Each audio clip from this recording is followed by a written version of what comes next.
मुख्यमंत्री देवेंद्र फडणवीस यांच्या प्रमुख उपस्थितीत आज महारेलद्वारे विकसित नागपूर, सांगली, सातारा, नाशिक, चंद्रपूर आणि अमरावती जिल्ह्यातील 4 ROB, 4 भुयारी मार्ग आणि 1 RUBचं लोकार्पण झालं.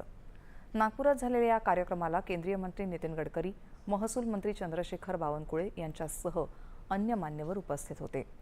आपल्या देशात दरवर्षी रेल्वे फाटकांमुळे सुमारे 21,000 लोकांचा मृत्यू होतो. त्यामुळे महाराष्ट्र रेल्वे फाटक मुक्त करण्याचा निर्णय घेतल्याचं मुख्यमंत्र्यांनी यावेळी सांगितलं. विक्रमी वेळेत उत्कृष्ट गुणवत्ता राखत ही सर्व कामं पूर्ण केल्याबद्दल त्यांनी महारेलचं अभिनंदन केलं. महारेलनं 145 पुलांचा आराखडा आम्हाला दिलेला आहे, त्याला आम्ही मान्यता देत आहोत. पुढील 3 वर्षात हे सर्व पूल बांधण्याचं आश्वासन महारेलनं दिलं आहे, असं मुख्यमंत्री म्हणाले. माजी उपमहापौर बहरीनबाई सोनबोईर